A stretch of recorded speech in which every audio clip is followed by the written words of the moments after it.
Yes. So good afternoon. Practice assignment question number. इतने question थे क्या? देखिए, practice assignment question number 11. On 31st March 2018, P Limited acquired 1,05,000 shares of Q for 12 lakh rupees. Balance sheet of Q on that date, हाँ जिस दिन share खरीदे उसी दिन की बैलेंस शीट, यानी कि इसमें सारे रिजर्व्स प्री हो गए, capital, pre incorporation profit, penal account, creditors, fixed assets, current assets. अच्छा, 1.5 लाख शेयर में से 1,05,000 शेयर खरीद लिए, कितना हो गया भाई? है जी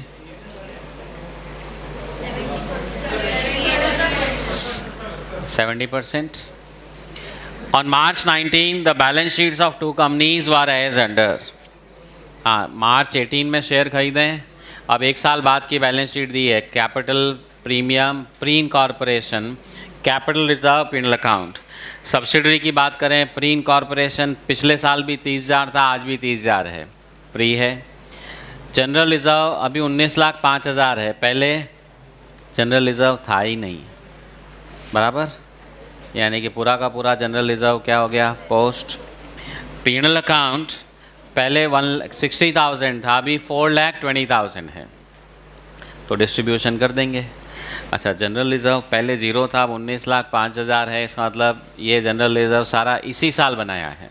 हाँ, वो प्री में से करना है, पोस्ट में से करना है, वो अपने हाथ में है, but opening balance general reserve का कुछ भी नहीं था। तो अगर मैं पीनल अकाउंट का एनालिसिस करूँगा, ओपनिंग वॉज 60, इस बार जनरल रिजर्व में कितना भेजा है? 19,05,000, क्लोजिंग बैलेंस कितना है? 4 लाख।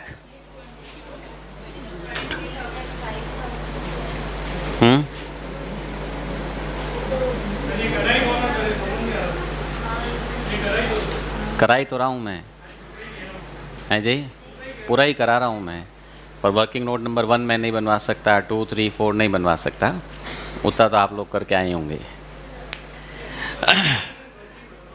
मैं वर्किंग तो और मैं बता ही क्या रहा हूँ, ठीक है। तकलीफ़ क्या होती है, सुनो, 19,05,000 देख के मन को कई बार वो बेचैनी हो जाती है कि इतना बड़ा अमाउंट कहाँ से आ गया, ठीक है। है जी, 4,20,000 तो क्वेश्चन में तो दिया हुआ है जी। किसका? तो मैं कहा, मैंने तो पीनल एप्रोप्रिएशन अकाउंट बनाया है।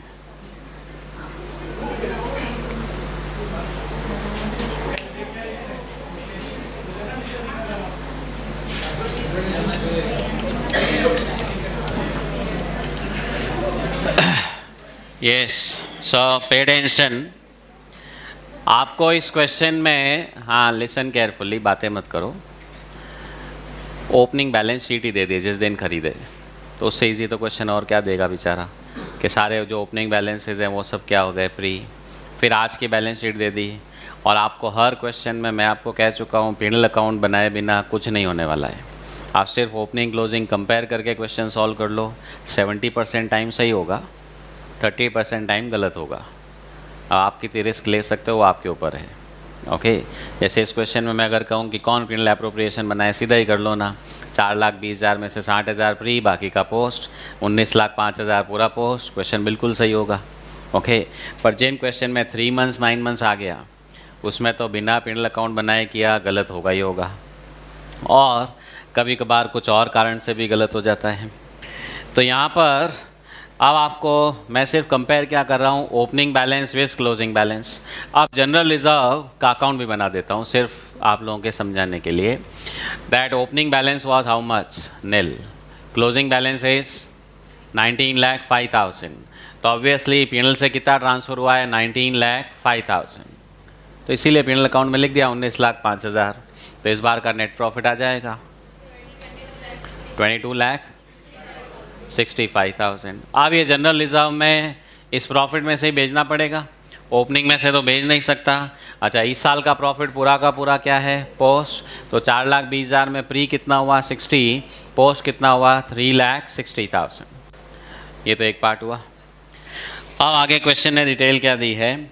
Directors of Q made a bonus issue on March 19 in the ratio of 1 share for every 2 shares held. Now my question is, Q limited जिसने बोनस दिया उसने बोनस की एंट्री कर ली है या नहीं की है? नहीं की है। क्यों? क्योंकि शेयर खरीदे उस दिन भी कैपिटल 15 लाख थी, आज भी कैपिटल 15 ही है, तो इसका मतलब बोनस की एंट्री नहीं हुई है। अब बोनस की एंट्री नहीं हुई है तो अपने को करनी पड़ेगी। हाँ, बोनस की एंट्री करने का मतलब ये जो बैलेंस शीट आपको दी हुई है, शेयर कैपिटल कितनी है? 15 लाख। जनरल रिजर्व कितना है? 19,05,000। हाँ, बोनस में कितना देना है भाई? तो ये प्लस 7.5 लाख होगा। तो अब आप कहेंगे रिज़र्व में से ले लूँ, ये माइनस 7.5 कर दूंगा, यानी कि जनरल रिज़र्व 19,05,000 नहीं बांटूंगा मैं। देखिए, था तो 19,05,000 ही, पर अब आप कहेंगे कि 19,05,000 में से बोनस दे दिया कितना? 750। तो पीछे कितना बचा? 11 लाख। अच्छा, ये खुद पोस्ट था, तो बोनस भी जो दिया वो किस में से दिया? पोस्ट में से। और कल मैंने आपको कई बार बोला, प्री में से दिया चाहे पोस्ट में से दिया, आपको चुपचाप क्वेश्चन सॉल्व करना है। गुडविल कैपिटल रिजर्व अपने आप चेंज होकर आएगी, आपको पुरानी से अब मतलब ही नहीं है। ओके, तो अब आपको जनरल रिजर्व जो बांटना है वो कितना होगा? 11,55,000। नाउ कैलकुलेट ऑन March 19, क्या क्या निकालना है? Cost of control, minority, consolidated P&L, assuming 2 बार निकालिए, बिफोर इश्यू, अच्छा दोनों पूछ लें, एंड आफ्टर इश्यू। मतलब बोनस नहीं दे तो क्या होगा, बोनस दे तो क्या होगा? It may be assumed bonus was issued out of post acquisition profits by using general reserve. हाँ, उसके अलावा वैसे भी कोई ऑप्शन नहीं है। और फिर बैलेंस शीट भी पूछ लिए। बोलिए।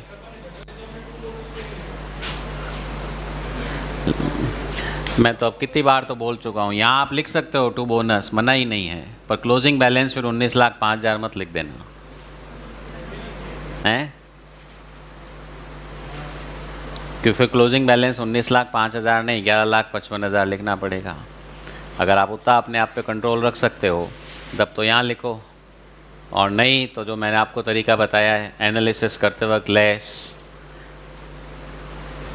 चाहे डेप्रीशिएशन वाला पॉइंट था, चाहे स्टॉक रिजर्व वाला था, जो एडजस्टमेंट आप कर रहे हो, तो अगर आप कर रहे हैं तो पहले बैलेंस शीट के क्लोजिंग बैलेंसेस चेंज होते हैं। तो अगर मैं क्लोजिंग बैलेंस तो यही लिख दूं और ऊपर बोनस लिख दूं तो बस गलत हो गया क्वेश्चन। ठीक है, यही किया है गलत वाला। अब मैं अब और तो कैसे मना करूं जी? एग्ज़ाम के दिन बाहर आना पड़ेगा, हॉल, वहाँ हॉल के बाहर, कह रहे ये गलतियाँ मत करना है जी। आइडिया मेरे पास अच्छे ही होते हैं और आप फॉलो नहीं करते हो ना। आप कहेंगे सर आपने एग्ज़ाम के बाहर बोला था, अंदर तो बोला ही नहीं भाई। मैं कल भी बोला तो क्लास के लिए बोला, आपने घर के लिए थोड़ी लगाना था। हाँ, तो आप समझिए, क्वेश्चन ने 2 बार पूछा है, एक बार cost of control before bonus और एक बार after bonus, minority interest and so on. हाँ, इन्वेस्टमेंट कितना है भाई? Cost 12 lakh rupees.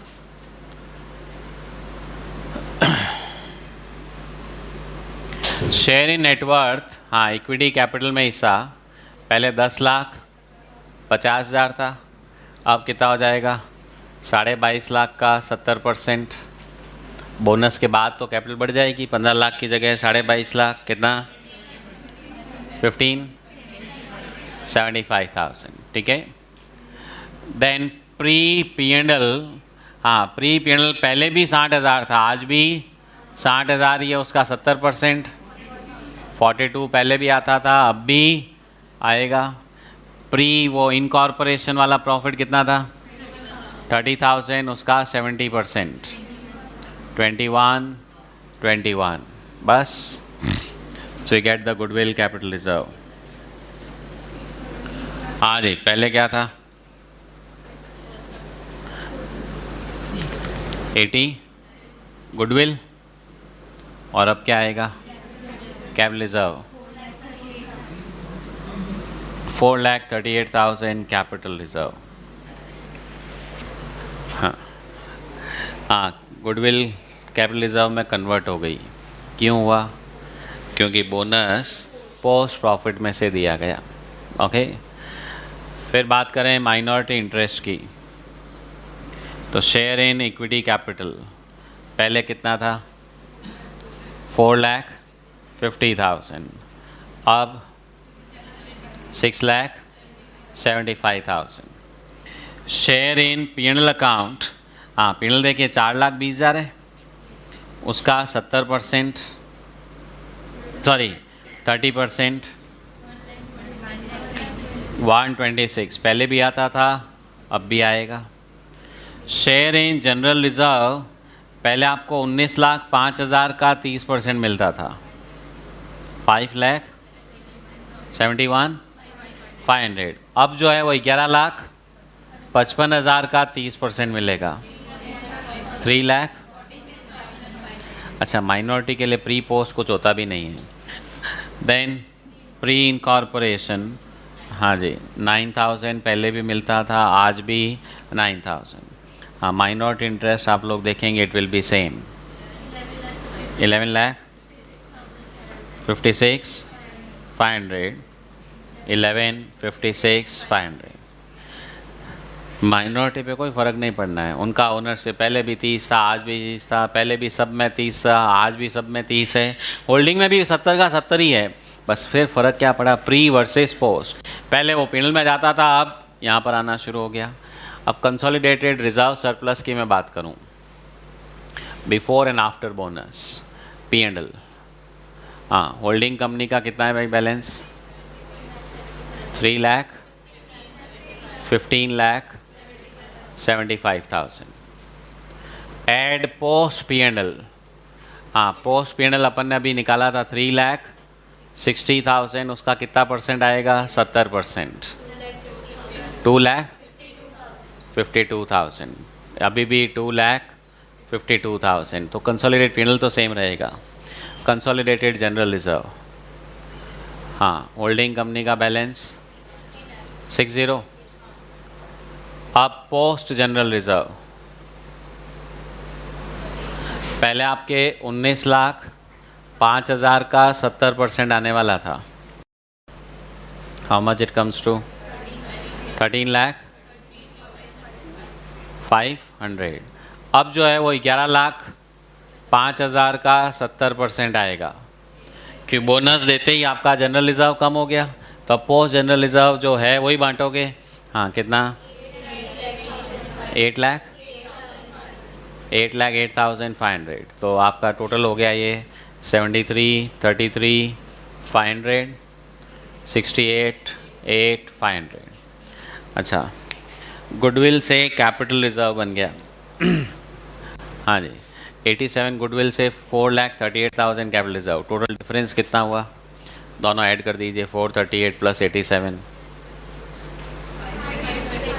5,25,000। यहाँ पर ये वाला फ़र्क देखो कितना है।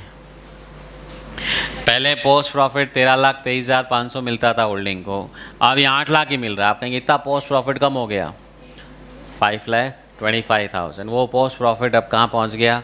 इन्वेस्टमेंट अकाउंट में। ओके, तो पोस्ट जनरल रिजर्व से अगर ये बोनस नहीं देते, बोनस होता ही नहीं क्वेश्चन में, तो ये आता। बोनस दे दिया तो अब तो 19,55,000 है ही नहीं मेरे पास। कितना है? सॉरी 19,05,000 है ही नहीं, है कितना? 11,05,000 जो है वो बांटना है। ठीक है, हाँ 1155 ये लो। ठीक है, हाँ जी बोलो अब।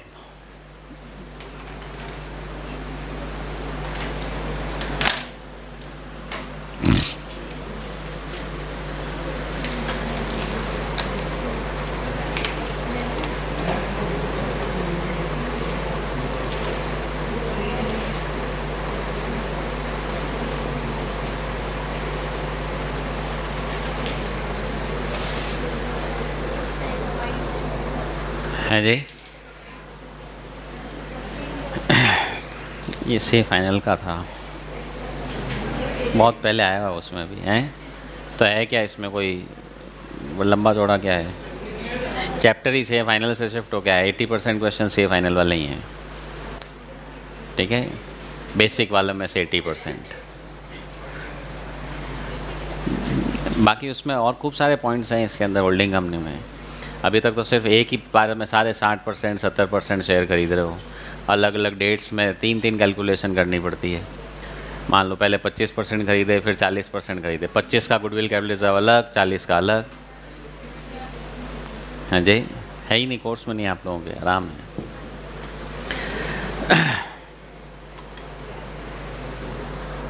और जब 2 बार पूछ लिया तो आप बस इसको 2 अलग अलग क्वेश्चन की तरह सॉल्व कर लो। एक बार क्वेश्चन में बोनस का पॉइंट नहीं है, सॉल्व कर लिया, फिर बोनस का पॉइंट है, सॉल्व कर लिया। हाँ जी, प्रेफरेंस वाला, प्रेफरेंस कैपिटल वाला कहाँ है इस क्वेश्चन में?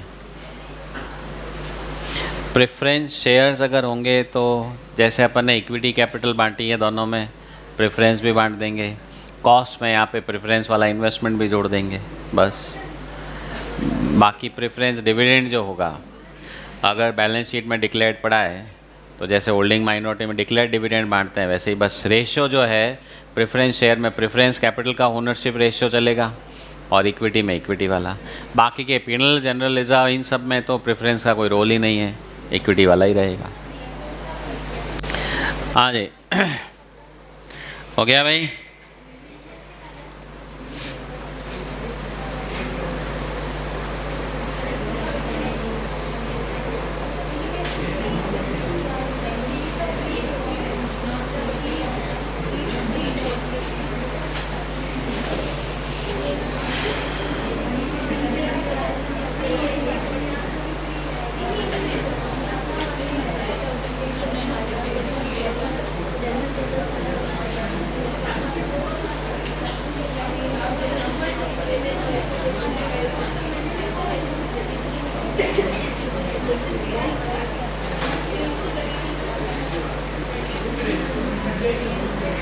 Yes.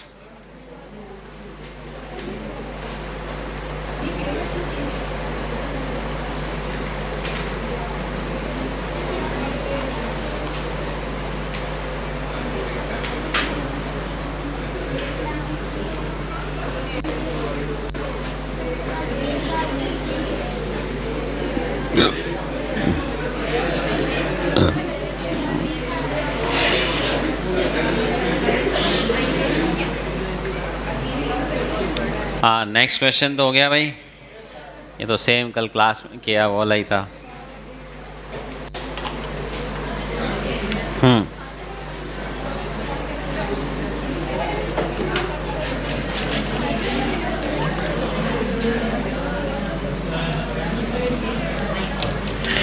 So practice assignment question number 12। हाँ बताओ भाई, गुडविल कैपिटल रिजर्व कितना आया? 1 लाख। कैपिटल रिजर्व आया है। Minority interest 2 lakh.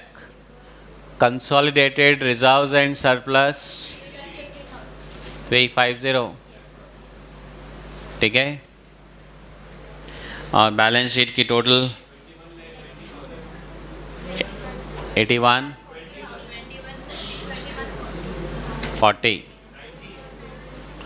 90। Debtor creditor भी है क्या? 50,000 डेटर क्रेडिटर। पॉइंट नंबर 4 में से ओड हैरी 50,000। करंट एसेट करंट लाइबिलिटीज 50-50 कम होगा ना। क्या रिजर्व ये लगा रहा है? कितने % शेयर हैं? 75 है। चलो, अब कैपिटल का कितना? 3,75,000। जनरल रिजर्व शुरू में 2.5 लाख था, 1 लाख गया, 1.5 लाख बचना चाहिए, अभी 170 है। मतलब 20,000 इस बार पीनल से ट्रांसफ़र भी हुआ है। किस में से लिया? प्री में से, एक पोस्ट में से। तो पूरा 1,70,000 प्री हो गया। मैंने तो पूछा आपसे, आपने 20,000 कहाँ से लिया? आपने पीनल में क्या किया? दैट विल, सबसे पहले पीनल डिस्ट्रीब्यूट होता है, उसके बाद जनरल रिजर्व।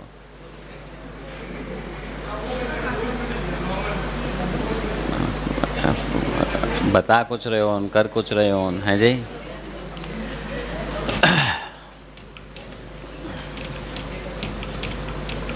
देखो, होल्डिंग कंपनी का क्वेश्चन सॉल्व करते वक्त है ना, एक तो मोबाइल स्विच ऑफ रहना चाहिए, ऐसे कई सारे प्री कंडीशंस हैं, ठीक है?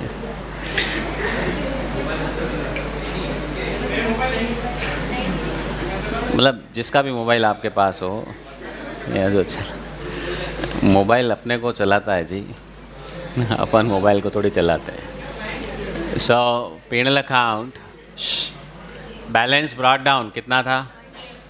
120। हाँ, एक डिविडेंड पे हुआ 1 लाख, और क्वेश्चन लिखा है इसमें से दिया है। फिर इस बार जनरल रिजर्व में कितना गया है? 20,000, और क्लोजिंग बैलेंस 130। तो इस बार का नेट प्रॉफिट 130। हाँ, प्री पोस्ट है क्या इसमें भी? कितने महीने? 3 months, 9 months, 32, 97,500। अब ये 20,000 बेटर अजम्पशन क्या है? नहीं, बेटर अजम्पशन क्या है? प्री, ताकि एक जगह पूरा प्री हो जाए। ओके, हाँ, वैसे करो कुछ भी आंसर वही रहेगा। तो 130 में ये वाले ही हो गए। हाँ, और अब जनरल रिजर्व जो 1,70,000 है, ये पूरा का पूरा प्री हो जाएगा।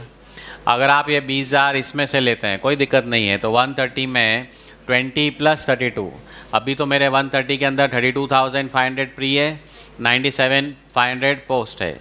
अगर मैं ये 20,000 इस 97 में से लूँ, तो उस केस में ये वाला प्री कितना हो जाएगा? इधर 52,500, और ये कितना हो जाएगा? 77,500। घूम फिर के आंसर तो वही रहने वाला है, क्योंकि अभी मेरे 1,70,000 प्री है, नहीं तो यहाँ पे 1.5 लाख और 20,000 होगा। क्लियर? तो अब अपने इन्वेस्टमेंट अकाउंट कॉस्ट कितनी है? 5 लाख रुपए। हाँ, इसमें से प्री डिविडेंड कितना एडजस्ट होगा? 75,000, ये बच गया 4,25,000। Share in equity capital 375। हाँ, ये वाला आंसर बोलो भाई, 32,500 के हिसाब से 24।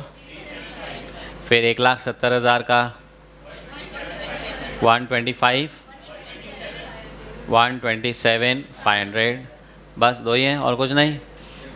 हाँ जी, और आप वाले केस में 52,500 और 1.5 लाख का देख लो।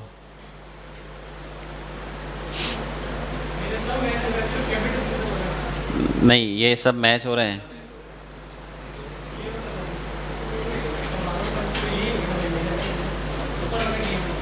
अरे तो ऊपर वाले में भी अमाउंट इन दोनों का टोटल तो सेम होना चाहिए। ये देख लो, आपका जितना पीनल अकाउंट ज़्यादा आएगा उतना जनरल रिजर्व कम आना चाहिए। 15,000 का सेट ऑफ इफेक्ट होना चाहिए। ये 15,000 ज़्यादा आएगा, ये 15,000 कम आएगा, वो चेक कर लो। आपने जनरल रिजर्व कितना डाला है? यहाँ पे कितना आया? 1,12,500, और ये कितना है? 39। हाँ, और ये 375 ही है। कैलकुलेटर उठाओ, वापस जोड़ लगाओ।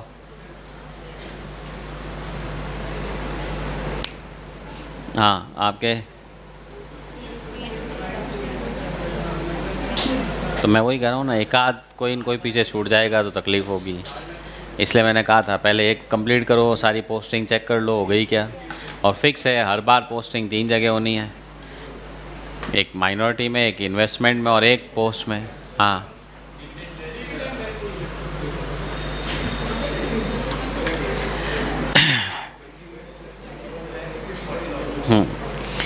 उसके बाद हाँ 13 क्वेश्चन। हाँ, इसमें 12th में बाकी सब तो हो गए थे। हाँ, 13 क्वेश्चन, बैलेंस शीट एच और सब्सिडरी एस की दी है। Share capital, equity shares, general reserve, penal account, bills payable, trade creditors, tax provision, dividend payable.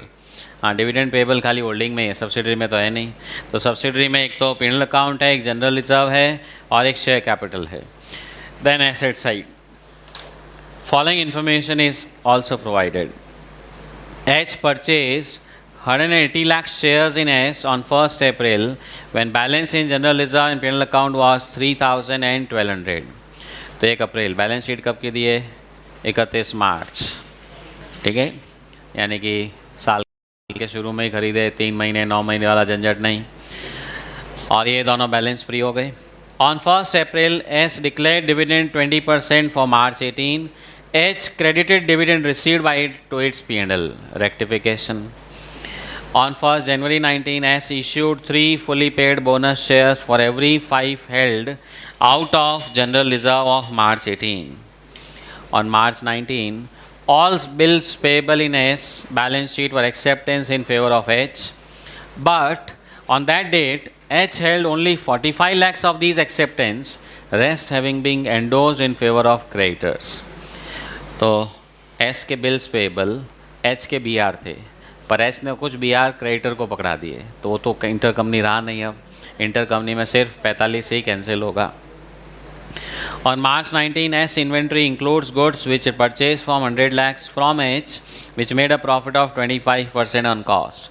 S ने खरीदा, H ने बेचा, होल्डिंग ने बेचा है. स्टॉक रिजर्व कौन बनाएगा भाई? Holding company. हाँ, कितने बोनस में शेयर दिए हैं भाई? 3 bonus shares for every 5 shares. हाँ जी, तो कितना परसेंटेज ऑफ ओनरशिप आया? 60%.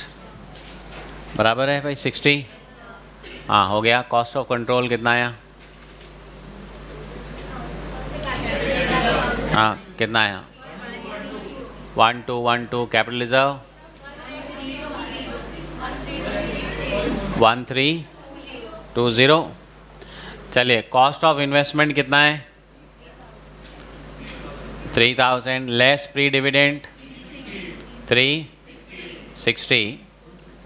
26 शेयर इन इक्विटी कैपिटल 2880. आप P&L अकाउंट की बात करें, साल के शुरू में P&L अकाउंट कितना था भाई? 1200. हाँ, और साल के शुरू में जनरल रिजर्व कितना था? जनरल रिजर्व अकाउंट भी बना देता हूँ. कितना? 3000. बोनस में कितना गया? 1800. क्लोजिंग बैलेंस कितना है भाई? 1. तो इस बार कितना ट्रांसफ़र हुआ? 180 P&L से आया है. तो यहाँ पे एक तो डिविडेंड में मुझे देना है कितना?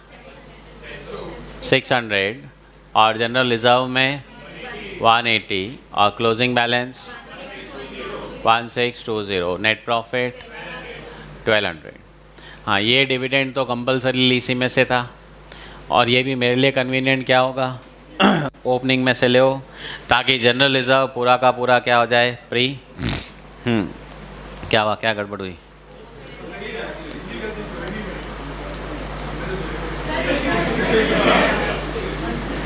क्या हुआ बोलिए?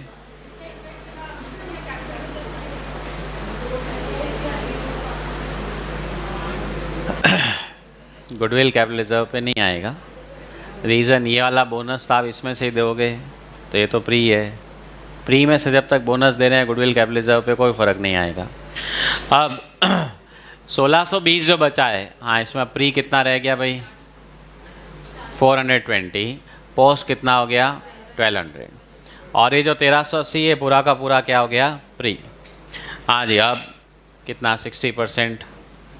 420 का P&L का 60% कितना आएगा? 420 का 60% कितना? 252. जनरल रिजर्व 1380 का 60% कितना?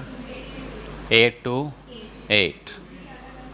हाँ, बताओ भाई. Capital reserve goodwill 1320. हाँ जी, देखिए गलती क्या होती है, बस थोड़ा सा कंसंट्रेशन छूटा नहीं और गलत हुआ नहीं. यहाँ से रवाना होते वक्त तो प्री था, यहाँ आते वक्त पोस्ट हो गया. यही हुआ. मतलब खाना खाने के बाद क्वेश्चन करना चाहिए जी. हैं? नहीं, नींद उड़ जाती है. कंसंट्रेशन रखना पड़ता है ना, तो ग्लूकोज ज़्यादा लगता है इसमें चैप्टर में। होल्डिंग कंपनी में क्वेश्चन पे होल्ड बराबर रहना चाहिए।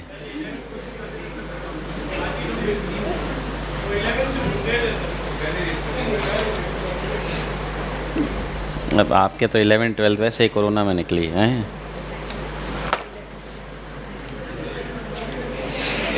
हाँ जी, अभी नेक्स्ट और क्या इसमें माइनॉरिटी इंटरेस्ट कितना 3-1 और कंसोलिडेटेड रिजर्व सरप्लस 7-1, ठीक है। चलिए अभी नेक्स्ट क्वेश्चन।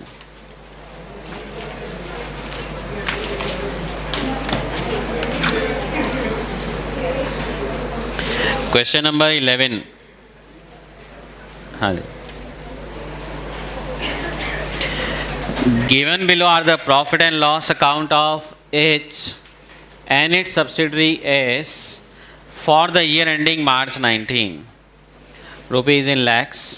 Income में sales and other income, increase in stock, raw material consumed, wages, production, admin, S&D, interest, depreciation, provision for tax, dividend paid, closing balance. Other information. H sold goods to S worth 120 lakhs at cost plus 20%. Stock of S includes such goods valuing 24 lakhs.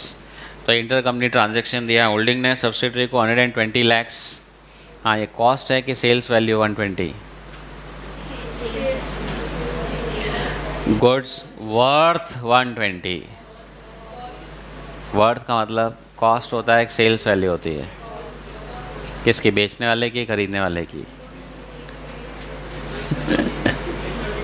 भाई एक की तो cost होती है, किसकी? खरीदने वाले की कॉस्ट है ही है, मतलब ये सेल्स प्राइस है जी। गुड्स वर्थ 120 का मतलब क्या हुआ? 120 कॉस्ट में प्रॉफिट जोड़ के सेल्स वैल्यू निकालनी है, 120 सेल्स वैल्यू ही है। Worth always mean sales value, cost worth नहीं होती है। आपने कोई चीज़ 500 में खरीद ली, इसका मतलब ये नहीं उसकी वर्थ 500 है। Okay, now administration expense of S includes 5 lakh paid to H as consultancy fees. Selling and distribution expense of H includes 10 lakh paid to S as commission. तो इंटर कंपनी ट्रांजैक्शन दिए हैं कि किस किस के खर्चे में कौन कौन सा अमाउंट है। तो एक तो एडमिन एक्सपेंसेस सब्सिडरी के हैं, उसने 5 लाख होल्डिंग को कमीशन का, कंसल्टेंसी का पैसा दिया, तो होल्डिंग की इनकम में है, सब्सिडरी के एक्सपेंस में है। सेलिंग एक्सपेंस में सब्सिडरी ने होल्डिंग को कमीशन दिया, होल्डिंग ने सब्सिडरी को कमीशन दिया, तो होल्डिंग के खर्चे में, सब्सिडरी की इनकम में है। हाँ, अब ये क्वेश्चन बैलेंस शीट का नहीं है, किसका है? P&L का। तो P&L बनाते वक्त अगर मैं टोटल कॉलम बनाऊंगा तो ऑब्वियसली जो एक का खर्चा और दूसरे की इनकम है वो आपस में कैंसिल हो जाएंगे। H holds 80% of equity share capital of 1000 lakhs in S from 15-16. H took credit to its P&L account proportionate amount of dividend declared and paid by S for the year 18-19. अच्छा, S में आप देखेंगे last में dividend paid भी है 150 का। अच्छा, subsidy ने पे किया तो होल्डिंग को मिला। क्वेश्चन क्या है? होल्डिंग के इनकम में भी वो डिविडेंड इंक्लूडेड है। Prepare a consolidated profit and loss account. हाँ, शेड्यूल 3 याद है भाई, P&L का format.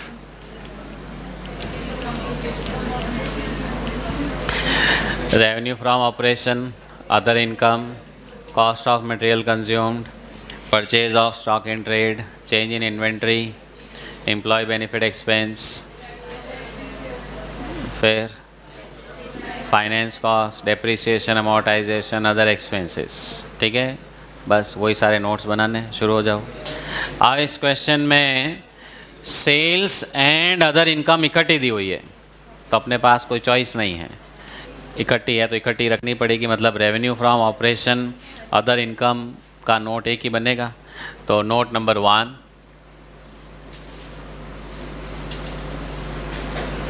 Revenue from operation and other income,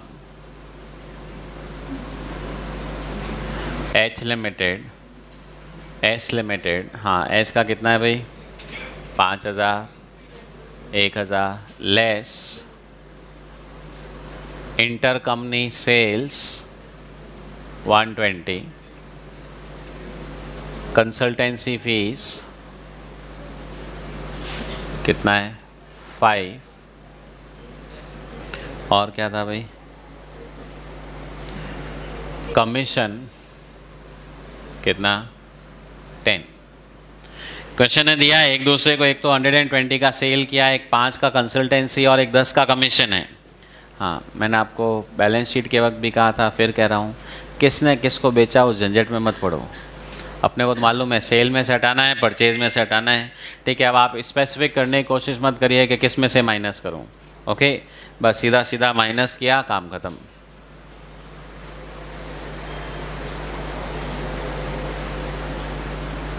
less dividend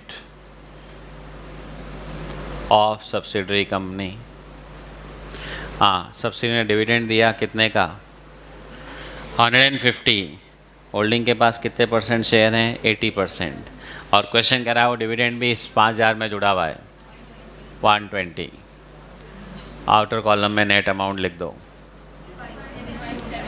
5745।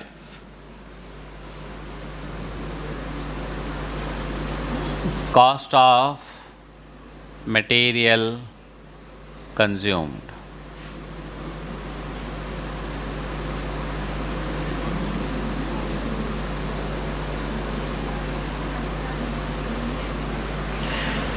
हाँ जी।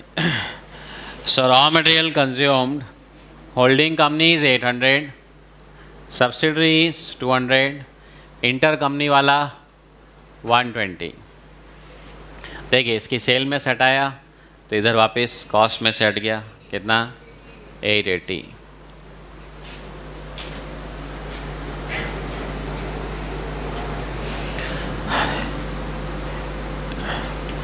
चेंज इन इन्वेंट्री,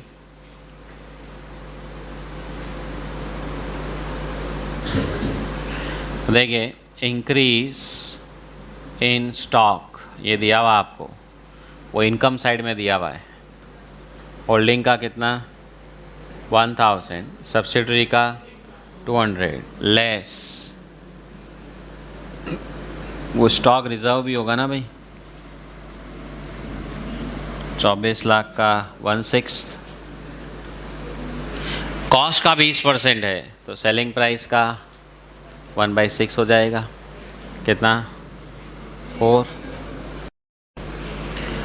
तो देखिए होल्डिंग ने सब्सिडरी को गुड्स बेचा तो सब्सिडरी के स्टॉक में वो वैल्यू ज़्यादा है, हाँ अपन तो स्टॉक रिजर्व लेस करके वैल्यू लिखेंगे सीधा, हाँ कितना हुआ 1196, हाँ ये नेगेटिव आएगा भाई।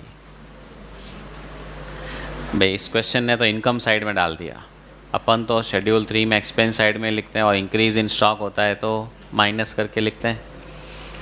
हाँ next note number 4, employee benefit expense,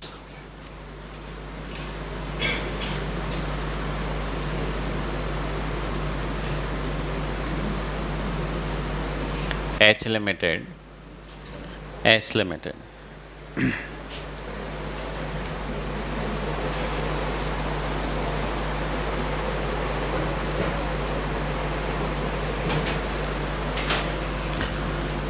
हाँ जी कितना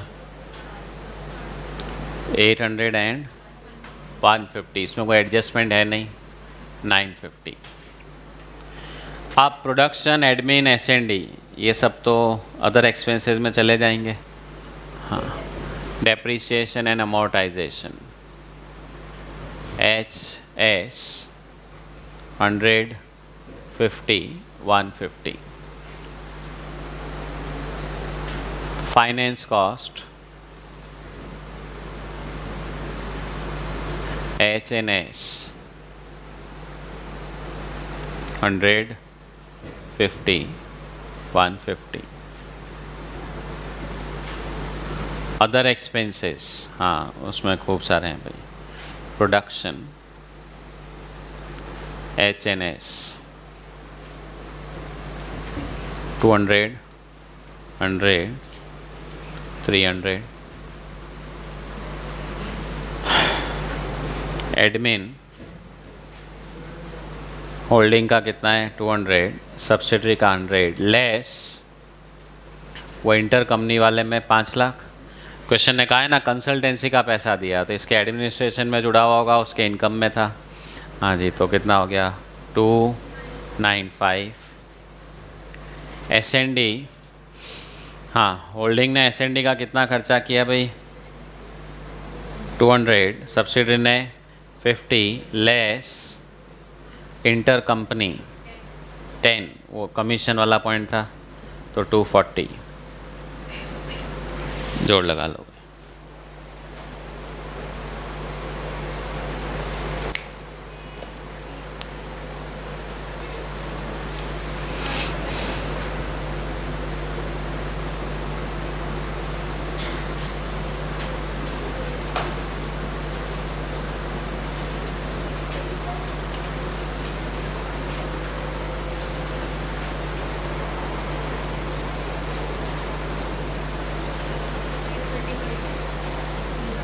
ये वाले तीनों कितने हुए 835। हाँ जी, अब वो बैलेंस शीट तो आप लोग बना लोगे, P&L सॉरी है जी। ये अभी तक तो नहीं आया। हाँ आप लोग किस्मत वाले हो तो आ जाएगा ये। तो इसीलिए मैंने कहा था ना, ये करने के बाद आपको लगेगा ये कोई आने लायक है क्या।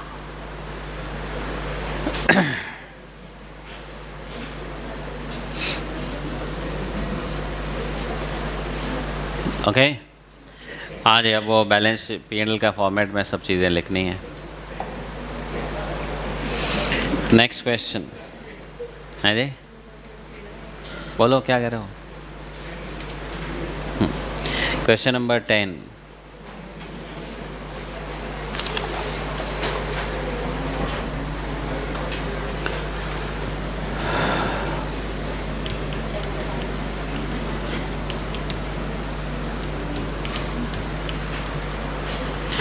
देंगे। हाँ 10th question, A Limited acquired 70% of equity shares of B on 1st April 2010 at a cost of 10 lakhs. When B Limited had a capital of 10 lakhs, reserves of 80,000. यानी कि जिस दिन शेयर खरीदे उसकी नेटवर्थ 10,80,000 हो गई भाई। 70% शेयर खरीदे, कितना पैसा देना चाहिए था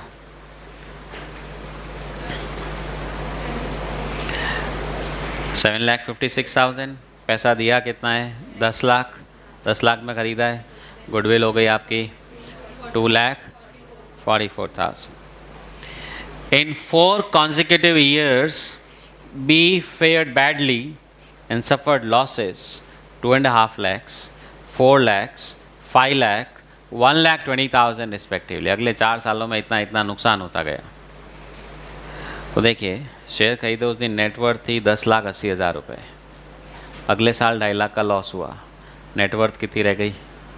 अच्छा 2.5 लाख का लॉस हुआ तो प्री प्रॉफिट कम हो जाएगा या प्री प्रॉफिट तो उतना ही रहेगा और ये लॉस पोस्ट काउंट होगा।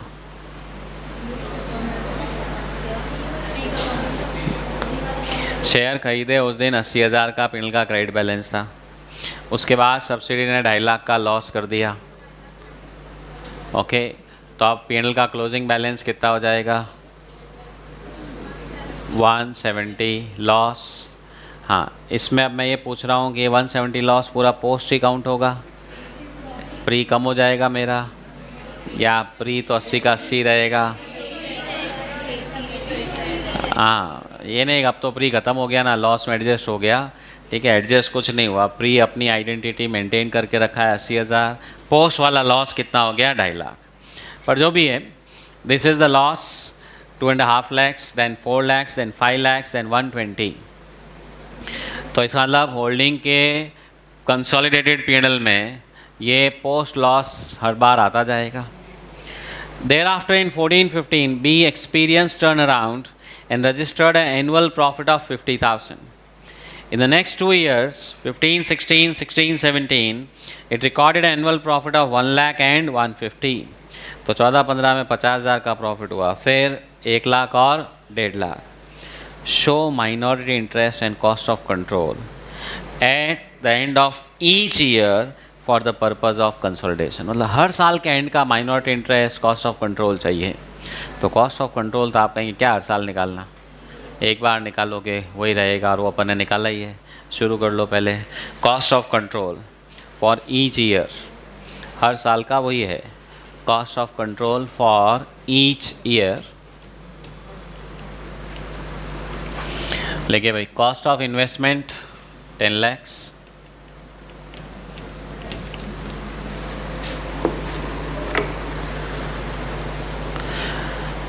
शेयर इन नेटवर्थ,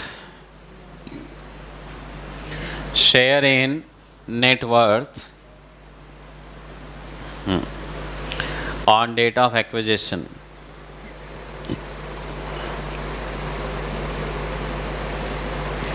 लिखिए भाई कैपिटल, हाँ 10 लाख का 70% 7 लाख.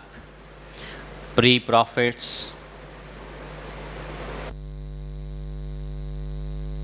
80,000 रुपये का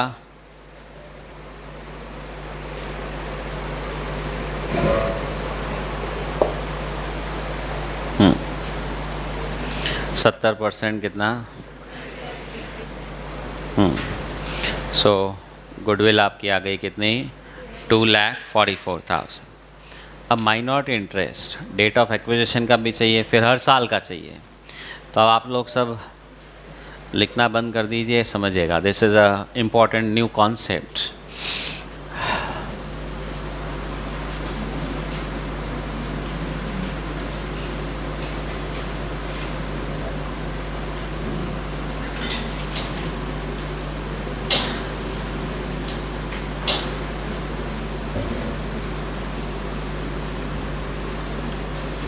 हाँ अभी लिखना नहीं है. शेयर कब खरीदे भाई, 1 अप्रैल 2010. उस दिन इक्विटी कैपिटल कितनी थी, 10 लाख. माइनॉरिटी का हिस्सा 3 लाख. उस दिन पीएनएल अकाउंट कितना था, माइनॉरिटी का हिस्सा. तो I can say on that date net worth was 1080 और उसके हिसाब से माइनॉरिटी का शेयर. अच्छा एक चीज़ और है, मैंने आपको कई बार क्वेश्चंस में कहा क्रॉस चेक कर सकते हो. बैलेंस शीट जो आपको कंसोलिडेटेड वाली बनानी है उसमें कैपिटल रिजर्व सरप्लस की जोड़ लगाओ इनटू माइनॉरिटी इंटरेस्ट. मतलब आज अगर मैं माइनॉरिटी इंटरेस्ट निकाल रहा हूँ तो आज की नेटवर्थ का 30%, 10 साल पहले का है तो 10 साल की नेटवर्थ का 30%.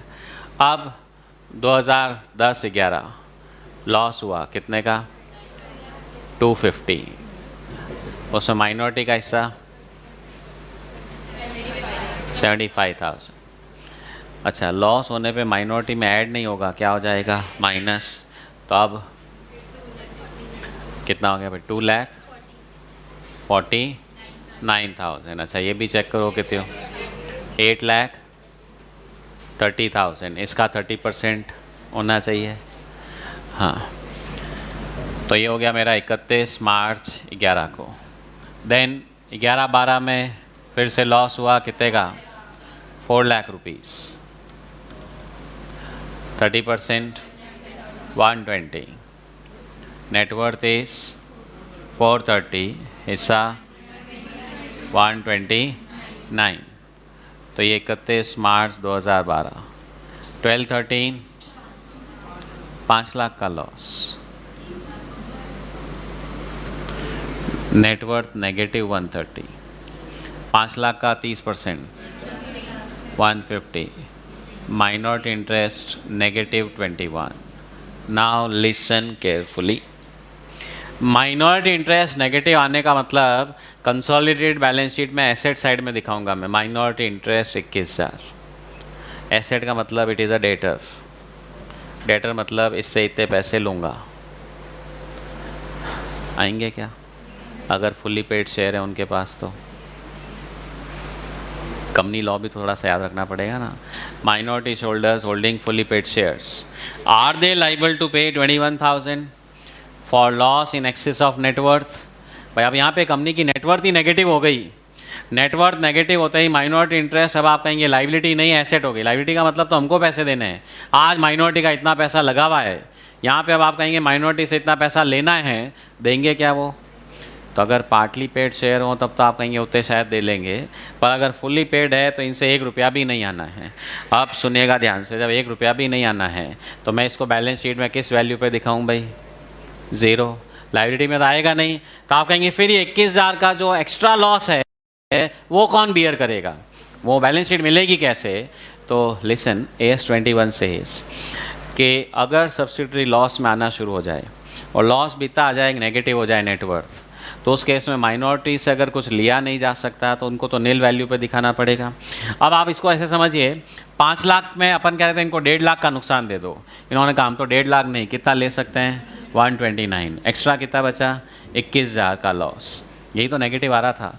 अब वो 21,000 का लॉस माइनॉरिटी तो लेने को तैयार नहीं, तो ऑब्वियसली ये लॉस होल्डिंग के कंसोलिडेटेड पीएनएल में से माइनस होगा, क्योंकि एक्स्ट्रा लॉस माइनॉरिटी बियर करेगी नहीं.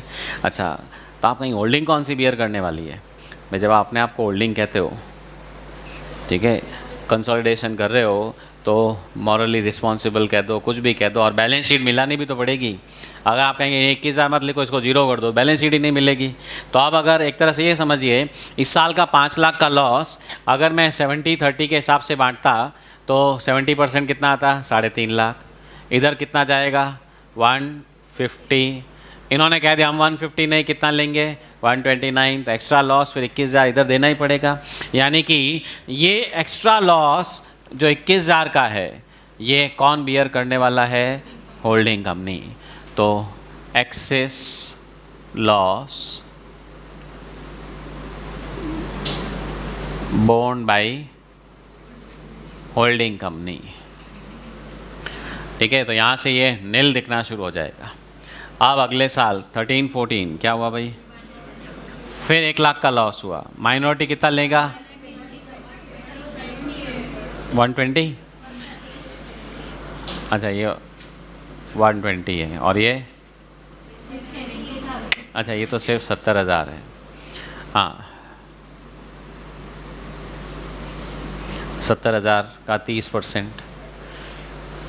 भाई 70,000 थी नेटवर्थ नेगेटिव, 30% माइनॉरिटी ले नहीं रहे हैं, होल्डिंग को जाना पड़ रहा है. हाँ, अगले साल लॉस कितना है? 1,20,000 और लॉस हुआ. माइनॉरिटी ने कह दिया हमारी तरफ तो देखो ही मत. हाँ, आप ये मत समझिएगा होल्डिंग को 36,000 ही बियर करना है. मैंने क्या लिखा है? एक्सेस लॉस, माइनॉरिटी वाला लॉस जो बियर करना है. बाकी 70% तो उनके पीएनएल में लेस हो ही रहा है, माइनॉरिटी वाला भी उनके पीएनएल में माइनस होना शुरू हो गया.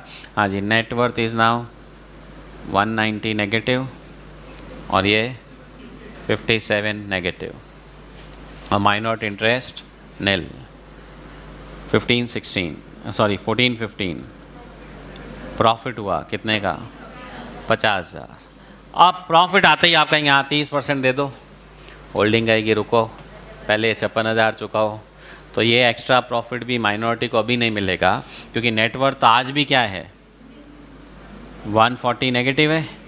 तो ये 50,000 का एक्स्ट्रा प्रॉफिट भी पहले यहीं एडजस्ट होगा. एक तरह से जब तक सब्सिडरी की नेटवर्थ नेगेटिव है, माइनॉरिटी इंटरेस्ट नेगेटिव तो दिखा नहीं सकते, वो नील चलता रहेगा. और ये जो एक्स्ट्रा लॉस है चाहे प्रॉफिट है, ये होल्डिंग में जाता जाएगा. आप कितना रह गया भाई? 42,000. मैच हो रहा है. 1,40,000 का 30%. देन 15-16 प्रॉफिट हुआ 1 लाख का. 1 लाख में वो कहेंगे अभी तो हमको, भाई वो कहेंगे हमने एक्स्ट्रा लॉस कितना लिया? 57. पहले 57 की वसूली करो. तो अभी तक तो 30 और वसूल हुआ. हाँ, अभी भी कितना रह गया भाई? 12,000 का एक्स्ट्रा लॉस.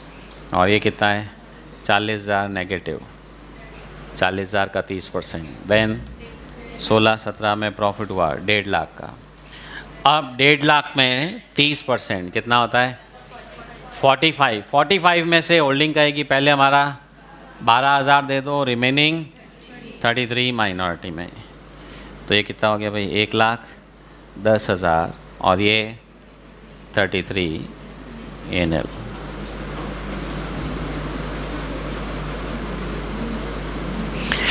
तो अगर सब्सिडरी के लॉसेस होने शुरू हो जाएं, जब तक नेटवर्थ माइनस में नहीं आई चिंता मत करो, लॉस बांटते जाओ।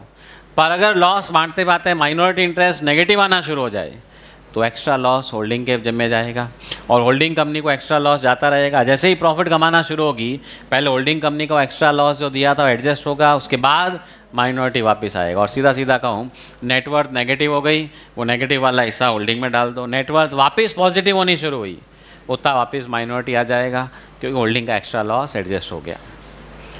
बना लो भाई। तो क्वेश्चन ये पूछा है minority interest for each year, तो ये हर साल का माइनॉरिटी इंटरेस्ट हो गया।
यस,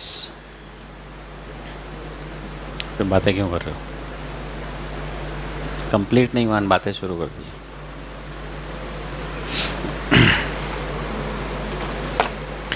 तो अपना ये चैप्टर कंप्लीट हुआ, वो होल्डिंग का नहीं है। लास्ट क्वेश्चन होल्डिंग कंपनी का नहीं है, करेंगे अभी। मतलब होल्डिंग कंपनी कंप्लीट हो गया है।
Yes, finished.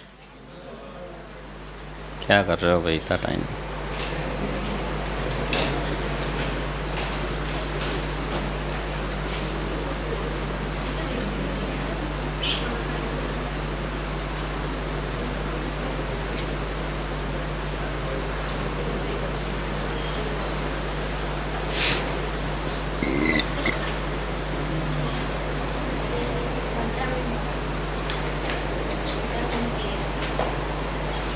हाँ जी, देखिए नेक्स्ट क्वेश्चन अब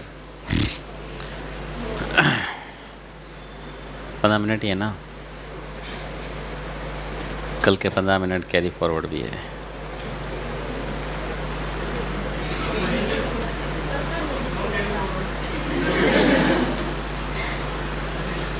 ये बोल रहा है प्री विल रिमेन प्री।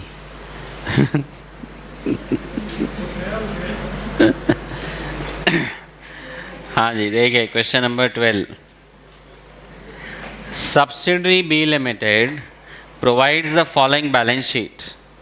तो ये सब्सिडरी की बैलेंस शीट है 2020-2021। Share capital, reserve surplus, current liabilities में short term borrowings, trade payables, short term provisions, non current में property plant equipment, investments, inventories, debtors, cash and bank, other current assets. Note number 1 share capital, फिर general reserve, फिर आपके दूसरे और notes जो भी हैं सब दिए हुए।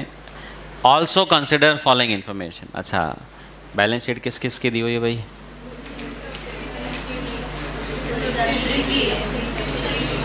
सिर्फ सब्सिडरी कंपनी की 2 साल की बैलेंस शीट है, होल्डिंग की तो ही नहीं। ओके, तो आप कहेंगे फिर कंसोलिडेशन क्या करेंगे? क्वेश्चन ने पूछा भी नहीं है। देखो क्या है, also consider following information. B is a subsidiary of A, both the companies follow calendar year as accounting year. तो ठीक है भाई, दोनों 31 दिसंबर ईयर एंड करते हैं। A values inventory on weighted average while B uses FIFO. To bring B Limited's value in line with those of A, its value of inventory is required to be reduced by 12,000 at the end of 2020 and 34,000 at the end of 21. Question कह रहा है A limited weighted average use करता है, B FIFO use करता है। तो अगर B की अकाउंटिंग पॉलिसी को भी A की अकाउंटिंग पॉलिसी के जैसा किया जाए तो B के स्टॉक को चेंज करना पड़ेगा, FIFO से वेटेड एवरेज पे आना पड़ेगा। तो उसका स्टॉक 12,000 से और 34,000 से रिड्यूस करना पड़ेगा 2020 में और 2021 में। B deducts 1% from debtors as a general provision against doubtful debts. Prepaid expense in B includes, हाँ अदर करंट एसेट्स में प्रीपेड है। तो क्वेश्चन कह रहा है बी लिमिटेड में एक प्रीपेड एक्सपेंस में एडवर्टाइजिंग एक्सपेंडिचर है, carried forward of 60,000 in 2020, 30,000 in 2021, being part of initial advertising of 90,000 incurred in 2020, which is being written off over 3 years. Similar amount of advertising expenditure of A has been fully written off in 2020. ए ने तो 2020 में advertising का खर्चा किया, पूरा P&L में right of कर दिया। बी ने 90,000 का खर्चा किया, 30,000 तो 2020 में राइट ऑफ कर दिया और बाकी 21 में और फिर 22 में राइट ऑफ करेगी। यानी कि बी तो उसको डेफर कर रही है और एक हाथों हाथ राइट ऑफ कर रहा है। अब क्वेश्चन पूछ क्या रहा है, restate the balance sheet of be on December 21 after considering above information for the purpose of consolidation. Question कह रहा है बी के बैलेंस शीट कंसोलिडेशन के लायक नहीं है। पहले आप ये जो 2021 वाली बी की बैलेंस शीट दी हुई है जिसमें अकाउंटिंग पॉलिसीज़ थोड़ी अलग है, तो आप ए के पॉलिसीज़ को ध्यान में रखते हुए बी की बैलेंस शीट को वापस से मॉडिफाई करके प्रेजेंट करिए, तब जाके हम क्या करेंगे कंसोलिडेशन। मतलब अपना काम कंसोलिडेशन वाला नहीं है, सिर्फ बैलेंस शीट को क्या करना है, वापस से बनाना है। Would restatement be necessary to make accounting policies adopted by A and B uniform? फिर पूछ रहा है क्या ज़रूरी है क्या रीस्टेटमेंट करना? तो देखो भाई AS21 से कि अगर होल्डिंग और सब्सिडरी की पॉलिसीज़ अलग अलग है तो पॉलिसीज़ तो सेम करनी पड़ेगी। रीज़न अपन ने AS में पढ़ा, सिग्निफिकेंट अकाउंटिंग पॉलिसीज़ का डिस्क्लोजर होता है, कंसोलिडेटेड के लिए भी डिस्क्लोजर होगा, अब कंसोलिडेटेड में आपने स्टॉक तो दोनों के जोड़ के लिख दिए और फिर लिख दो कि कुछ लोग फीफो करते हैं, कुछ वेटेड एवरेज, ऐसे थोड़ी चलेगा। पूरे ग्रुप का मेथड क्या होना चाहिए, एक ही होना चाहिए। तो इसका मतलब सब्सिडरी कंपनी की अगर अकाउंटिंग पॉलिसी होल्डिंग से अलग है तो वो balance sheet as it is consolidate नहीं हो सकती। पहले आप उस बैलेंस शीट को मॉडिफाई करोगे as per accounting policy of holding company. हाँ, इसमें क्वेश्चन ने 3 पॉइंट दिए हैं, एक तो स्टॉक वाले में प्रॉब्लम है, एक एडवर्टाइजिंग वाले में, और एक वो प्रोविज़न फॉर डाउटफुल डेट्स में। हाँ, तो स्टॉक में अगर मैं सीधा सीधा मैथमेटिकल बात करूँ, क्वेश्चन प्रैक्टिकली तो होल्डिंग कंपनी का है ही नहीं, और ठीक है इंस्टीट्यूट ने डाला हुआ है स्टडी मटेरियल में तो करवाना है। ये बैलेंस शीट, हाँ 31 मार्च 2021 स्टॉक कितने से कम करना है भाई, 34,000। मैं मैथमेटिकल इफेक्ट बता रहा हूँ कि स्टॉक आपको बैलेंस शीट में कहाँ कहाँ चेंज आएगा। एक तो स्टॉक 34 से कम होगा। अच्छा 2020 वाला भी कम करना है ना 12,000 का, उसका क्या इफेक्ट आएगा। 2021 की बैलेंस शीट में क्या इफेक्ट आएगा मेरे को तो ये बताइए। 2021 की बैलेंस शीट में क्या इफेक्ट आएगा, मैं बार बार पूछ रहा हूँ, मैं स्टॉक में पूछ रहा हूँ, स्टॉक में क्या इफेक्ट आएगा। स्टॉक कितने से कम करूँ, 12,000 से या 12,000 से बढ़ाऊँ। चलो ये बताओ बैलेंस शीट में स्टॉक जो आता है वो कौन सा आता है, शुरू वाला कि एंड वाला। आज की तारीख में क्लोजिंग स्टॉक, और वो क्वेश्चन कह रहा है क्लोजिंग स्टॉक को 34,000 से कम करना है, बस उतना ही करना है। 20 वाला जो स्टॉक कम करना है तो 20 की बैलेंस शीट का मैटर है। हाँ, अब आप कहेंगे पीएनएल में तो दोनों चीज़ें आती हैं ना, मैं पीएनएल पूछ ही नहीं रहा हूँ, क्वेश्चन ने भी कहा बैलेंस शीट वापस बनाओ। और अगर आप लोगों को याद हो, एक बार मैंने पूरा एक एग्जाम्पल लेकर के समझाया था कि जब आप स्टॉक को चेंज करते हो, ईयर 1 का प्रॉफिट गलत होता है, ईयर 2 का भी गलत होता है, पर क्या ईयर 2 का क्लोजिंग बैलेंस गलत होता है क्या।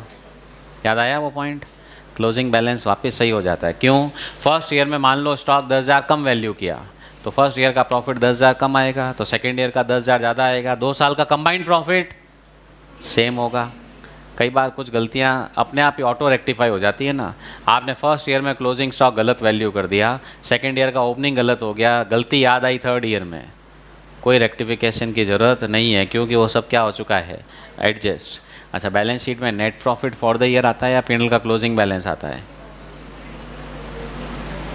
बैलेंस शीट में पीएनएल का जो बैलेंस आता है वो इस साल का नेट प्रॉफिट होता है या एप्रोप्रिएशन का क्लोजिंग बैलेंस होता है। क्या भाई, एकदम बेसिक चीज़ें पूछ रहा हूँ। पीएनएल एप्रोप्रिएशन का क्लोजिंग बैलेंस ही आता है बैलेंस शीट में, तो नेट प्रॉफिट थोड़ी आकर के जुड़ता है, उसमें ओपनिंग बैलेंस ऐड होता है, डिविडेंड लेस होता है, तो ये क्लोजिंग बैलेंस ही होता है। अब मुझे ये बताइए, लास्ट ईयर का 12,000, इस बार का 34,000, मेरे इस बैलेंस शीट में पीएनएल अकाउंट पे इम्पैक्ट कितना रहेगा। 34,000 या 34 माइनस 12,000 या 34 प्लस 12,000।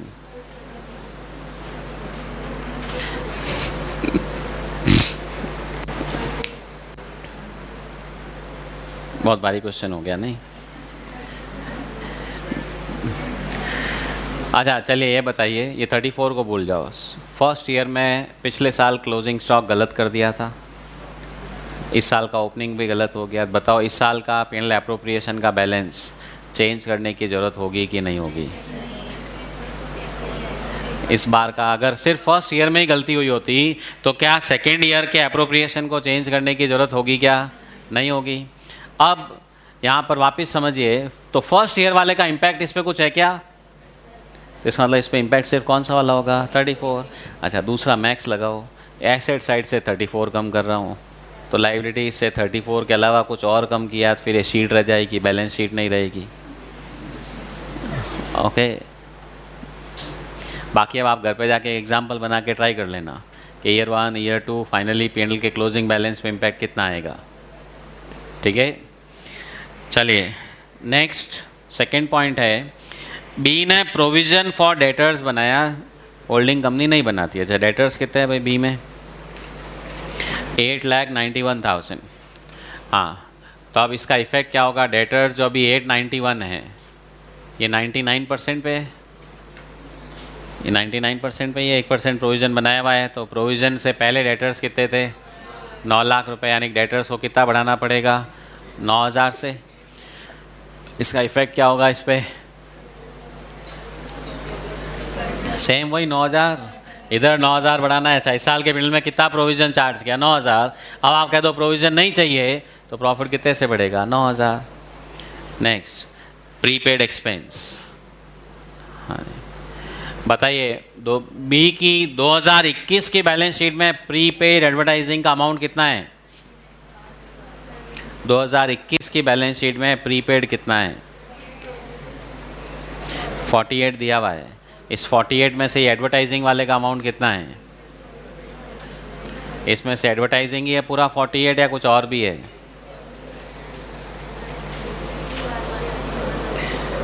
सबसे पहले देखिए, 2020 की बैलेंस शीट को तो गलती से देखना भी नहीं है। क्वेश्चन ने बनाने का वापस बोला ही नहीं, मैं क्यों उस पर ध्यान दूँ? 2020 की बैलेंस शीट में भले ही 50 गलतियाँ होगी।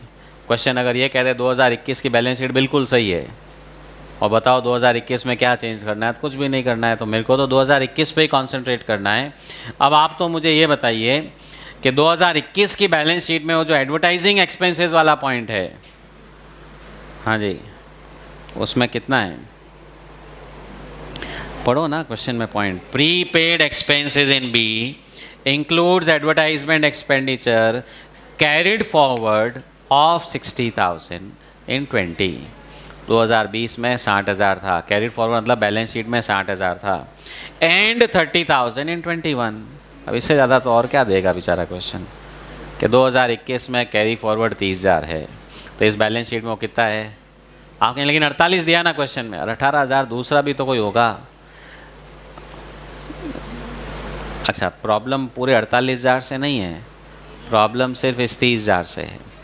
तो अब ये 30,000 बैलेंस शीट में पड़ा है, क्यों हुआ?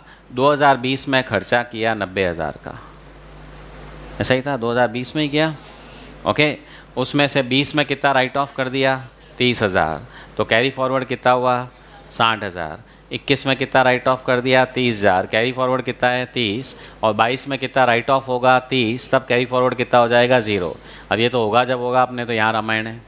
यहाँ क्वेश्चन कह रहा है बैलेंस शीट में 30 पड़ा है और होल्डिंग तो उसको पहले ही साल में राइट ऑफ कर देती थी, तो अब अपने को भी यहाँ पे 30,000 नहीं चाहिए, यानी कितना कम करना पड़ेगा? 30,000। तो पिनल एप्रोप्रिएशन पे इफेक्ट कितना होगा? 30,000।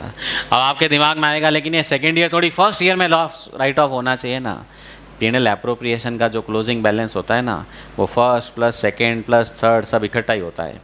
फर्स्ट ईयर में अगर मैं कह दूँ 10,000 का खर्चा एक्स्ट्रा चार्ज करो, तो उसका इम्पैक्ट आज भी तो वही होगा, 10,000 से एप्रोप्रिएशन कम हो जाएगा। अच्छा, गलती का रेक्टिफिकेशन कब होता है? जब पता चलता है, जब, या जिस साल गलती होती है तब। और कई बार कुछ गलतियों का रेक्टिफिकेशन का ज़रूरत ही नहीं रहता, वो अपने आप ही वक्त के साथ एडजस्ट हो जाती है। लास्ट ईयर आउटस्टैंडिंग भूल गए थे, इस साल भी याद नहीं आया, अब अगले साल जाकर के याद आया कि 2 साल पहले आउटस्टैंडिंग भूल गए थे। तो 2 साल पहले जब आउटस्टैंडिंग भूले, उस साल का प्रॉफिट का ज़्यादा हुआ, अगले साल पे किया तो उस साल वापस पिनल में खर्चा चार्ज होकर के चार्ज हो गया, तो आज की तारीख में एप्रोप्रिएशन पे इफेक्ट 0। अच्छा, एक चीज़ सिंपली याद रखिए, एप्रोप्रिएशन का बैलेंस तभी चेंज हो सकता है जब आपकी एसेट लायबिलिटी में कोई चेंज हो। आपका तो बैलेंस शीट की एसेट लायबिलिटी के तो हाथ ही मत लगाना, सिर्फ एप्रोप्रिएशन का बैलेंस चेंज कर दो, तो बैलेंस शीट कैसे मिलेगी? क्योंकि आपने बैलेंस शीट मिला रखी, आपने कहा नहीं स्टॉक बिल्कुल सही है, बस खाली एप्रोप्रिएशन का बैलेंस गलत है। कैसे गलत होगा? जब स्टॉक सही है, एप्रोप्रिएशन का बैलेंस गलत हो ही नहीं सकता। क्वेश्चन में बैलेंस शीट मिली हुई है, आप जितना इधर प्लस माइनस करोगे उतना ही इफेक्ट क्या होगा? उस तरफ आएगा, दूसरा कुछ और हो ही नहीं सकता। आप सोचो, इधर तो मैं 15,000 का इफेक्ट दूँ, इधर 25 का हो जाए, ठीक है, फिर बैलेंस शीट कैसे मिलेगी? तो कुल मिला के इसमें रीस्टेट करने में मुझे क्या क्या करना है? ये 34 से कम करना है, ये 9 से बढ़ाना है, ये 30 से कम करना है। उतना इफेक्ट मेरे किस पे आएगा? पिनल एप्रोप्रिएशन पे। तो वर्किंग नोट लिखो, calculation of revised balance of penal appropriation, revised balance of penal appropriation, calculation of revised balance of P&L appropriation after change in accounting policies.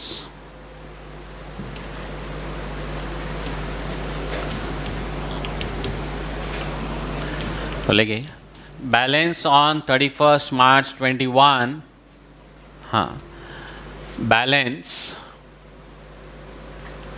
On 31st March 21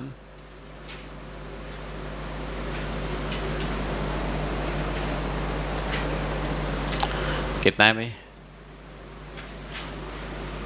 question में PNL appropriation का balance नहीं है क्या? Reserve surplus का note होगा ना? अच्छा, general reserve के नाम से ही है 7 लाख। अब less decrease in value of closing stock कितना? अच्छा, एसेट कम करोगे तो पीएनएल भी कम होगा। Add increase in debtors due to reversal of provision, हाँ, 8,99,000 divided by 99% into 1%, 891, सॉरी। हाँ, तो देखिए बैलेंस शीट में डेटर्स 8,91,000 है, 9,000 कम करके है, वापस 9,000 बढ़ाएंगे तो एसेट 9,000 से बढ़ेगी तो प्रॉफिट भी 9। भाई एक तरह से एंट्री बोलो ना, आप कहेंगे स्टॉक को 34,000 से बढ़ाना है, एंट्री क्या करोगे? Stock account debit to PNL adjustment, इतनी सी, तो इफेक्ट पीएनएल पे क्या होगा? 34 से बढ़ेगा। हाँ, स्टॉक कम करना है PNL adjustment to stock, debtor बढ़ाना है debtor to PNL less deferred advertisement expenses of 2021 written off। हाँ, 2021 का अमाउंट कितना है भाई? 30,000। ये राइट ऑफ करोगे तो 6,59,000। तो अब मेरी कंसोलिडेटेड बैलेंस शीट में जनरल रिजर्व जो 7,14,000 था वो कितना हो जाएगा? 659। और ये तीन चीज़ें यहाँ पे भी चेंज हो जाएगी, ठीक है। स्टॉक 34 से कम करेंगे, डेटर 9,000 से बढ़ाएंगे, प्रीपेड 30,000 से कम कर देंगे। क्वेश्चन ने पूछा क्या है? वापस से बैलेंस शीट बनाइए 2021 की, बना लोगे? क्वेश्चन वाले 80% चीज़ें कॉपी पेस्ट करनी है, 4 चीज़ें चेंज करनी है, एक जनरल रिजर्व, एक स्टॉक, एक डेटर्स और एक प्रीपेड। हाँ, नोट्स भी वापस सब मत बना देना, जो जो 4 चीज़ें चेंज हो रही है वो वापस बनाना, बाकी तो क्वेश्चन वाले फिगर्स लिखने हैं। तो कुल मिला के ये क्वेश्चन होल्डिंग कंपनी का नहीं है, ये सिर्फ एक तरह से क्वेश्चन में बैलेंस शीट दी हुई है, ये 4 गलतियां कह दो, अकाउंटिंग पॉलिसी कह दो, चेंज करके वापस से बैलेंस शीट बनाने का क्वेश्चन है, ठीक है।